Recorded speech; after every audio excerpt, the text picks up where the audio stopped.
Do you think the World War I ever truly ended? Mathematically, no. Germany signed the armistice in November 1918, but the financial chains never quite broke free.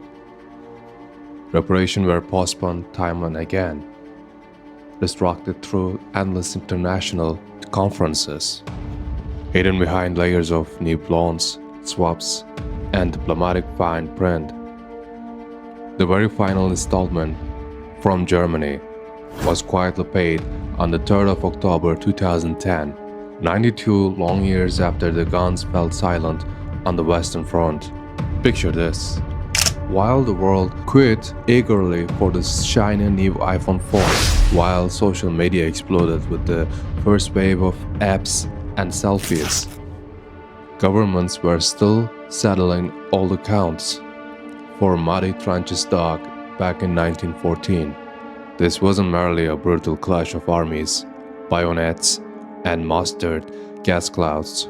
It was a war waged deep in the boardrooms of Europe, fueled by relentless compound interest, and eventually settled in bankruptcy courts and ruined economies decades later.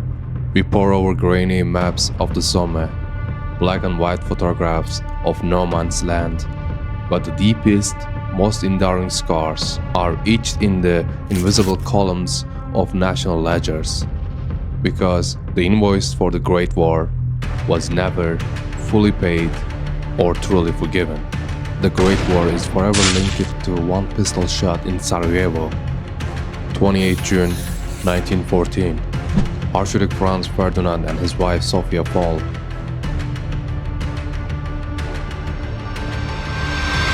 But a single assassination does not unleash 4 years of industrial-scale slaughter across continents, but truly lit the fuse, where balance sheets already drowning in red ink. By the summer of 1914, Europe had become a vast powder keg boiled on death. Every major power had armed itself to the teeth and funded those vast arsenals with ever-growing borrowed capital. They all clung the same fatal, comforting illusion. Any coming war will be short, decisive, glorious, and ultimately paid for by the defeated side. Britain borrowed vast sums to preserve the supremacy of the Royal Navy and its sprawling empire. France borrowed heavily to restore national pride after the stinging defeat of 1871. Germany borrowed with feverish ambition to overtake both rivals, forging steel empires and fleets of dreadnoughts. Russia borrowed recklessly to haul its West Empire into the modern industrial age, before its hungry peasants could no longer endure. The Ottoman Empire, little more than a financial corpse by then, its key railways, ports, and even custom revenues already controlled by impatient European creditors. Austria-Hungary balanced precariously on deep ethnic fault lines, held together only by fragile loans and sheer denial. True peace had simply become too expensive to sustain. Any sign of weakness would invite internal revolution or swift invasion by hungry neighbors. So the machinery of war kept turning relentlessly. Rigid railway mobilization timetables overruled diplomatic players. Once those endless trains began rolling, carrying millions of young men towards the frontiers, there was no mechanism left to apply the brakes. This war did not erupt solely from ancient nationalism or tangled alliances. It gathered unstable speed from pure financial momentum, a death-driven spiral that offered no safe exit. Europe in those final pre-war years looked outwardly powerful, but beneath the grandeur it was dangerously over-leveraged. Germany's industrial miracle was built on endless lines of credit. Britain's global empire floated precariously on investor confidence and mounting piles of IOUs. France pursued its dreams of revenge and recovery with bonds sold abroad.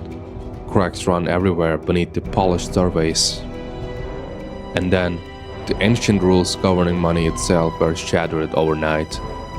Before 1914, most major currencies remained firmly shackled the gold standard. Governments could print only what their gold reserves allowed. The war tore those chains apart in a matter of weeks. Gold convertibility was suspended across the belligerents. Central banks fired up, printing presses at full throttle. Fiat money poured out without any real backing. It paid for endless shells, rifles, barbed wire, and trenches. But it also unleashed runaway inflation that will torment an entire generation long after the fighting stopped. The Great War did not merely destroy millions of lives. It destroyed the very foundation of sound, limited money, opening the door to an age of fiat currencies, perpetual government deficits, and bold economic experiments that continue to shape our modern world. One single pistol shot. Sarajevo.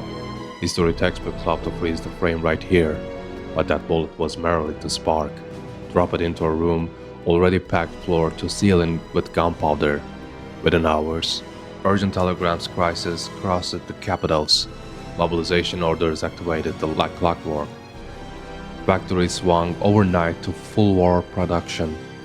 Massive lines of emergency credit were unlocked from anxious bankers.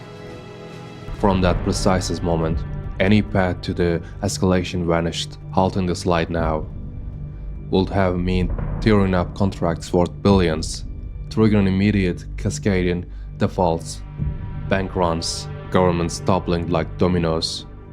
The financiers, the industrial barons, the bondholders who had staked fortunes on rearmament, all had far too much skin in the game to allow retreat. By the time foreign ministers gathered for the final, desperate conferences, the war was already being financed on a scale never seen before. The mud and horror of Flanders, the Somme, Gallipoli. That was a visible nightmare, but deep beneath, a vast economic engine roared into life. Peacetime factories were hastily converted into munitions plants, churning out not customers' goods, but mountains upon mountains of new public debt. War bonds appeared on the posters in every street. Subscribe to victory, spit the guns. Ordinary citizens handed over their life savings, receiving in return only paper promises of repayment once replaced. Once peace returned, employment surged, industrial output exploded. On the surface, war economies appeared suddenly energized and powerful. Yet the fuel feeding this machine was pure poison. Inflation raced ahead faster than the heaviest artillery barrages. Currencies, cut loose from gold, weakened day by day. Russia shattered first under the strain. Endless breath squeeze, riots in the cities, and finally full-scale revolution in 1917. Across the Atlantic, the still neutral United States watched carefully, then began to land. By April 1917, when America finally entered the fray, the Allied powers were no longer simply fighting the Kaiser. They were mortgaging their entire post-war futures straight to Wall Street bankers. And now, the reckoning arrives. Britain, nearly 2.9 billion English pounds spent, today equivalent to over $400 billion. France, 24 billion francs, today over $300 billion. Germany, 47 billion marks poured in. Convinced victory would wipe the slate clean, today roughly $500 to $600 billion.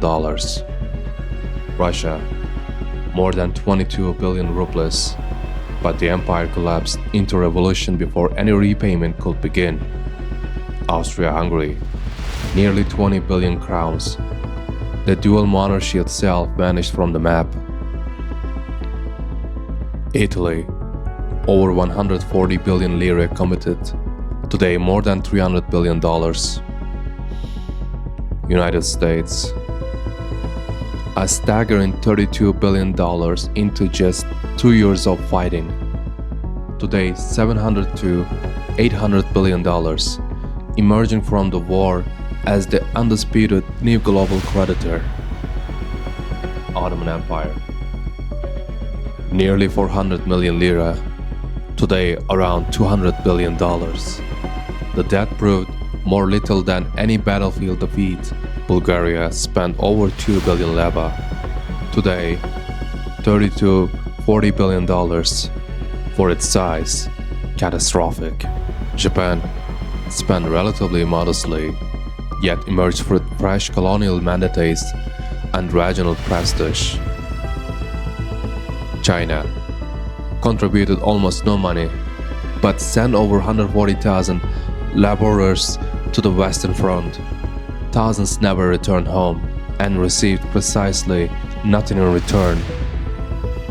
Direct wartime cost in 1918 dollars, around 230 billion. Adjusted to today values, trillions of pounds, trillions of dollars. And when you factor in the indirect toll, lost generations, shattered cities, collapsed industries, the true price climbs for higher still. Not every casualty wear a uniform or fell in the trenches. In officially neutral Persia, modern-day Iran, the Great War still claimed millions of innocent lives.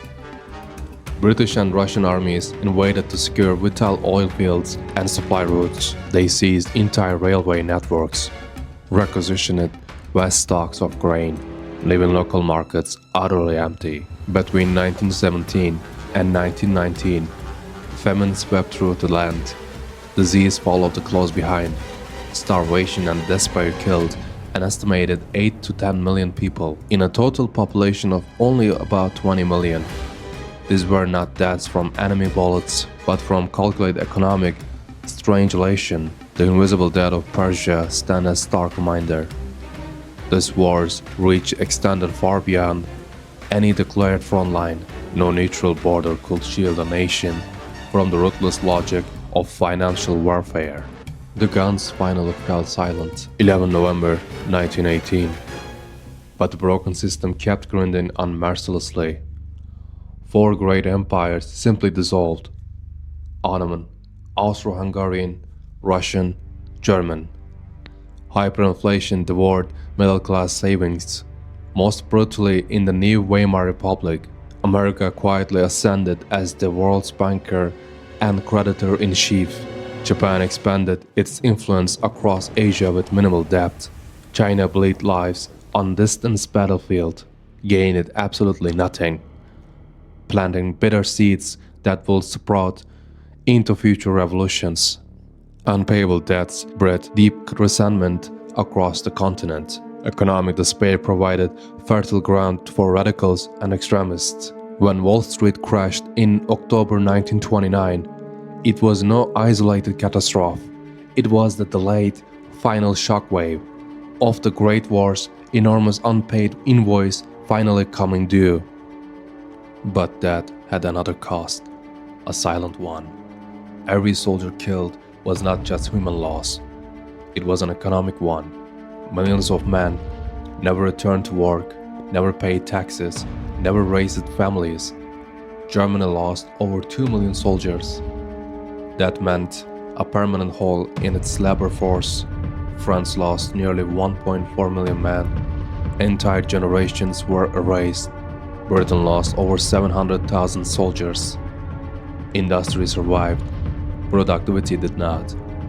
These were not old men, they were young, working age, economically irreplaceable. The war didn't just destroy capital, it destroyed future income. And no country had accounted for that. One single bullet fired on a bright summer morning in Sarajevo. Trillions spent across decades. Empires erased from the map. An entire century left scared and reshaped. This wasn't mere history repeating itself in cycles. It was called inexorable arithmetic, insisting on full payment, and that invoice still echoes quietly today. because some debts are never truly settled. Like for more, and don't forget to subscribe. Let me hitchhike your feet the real way.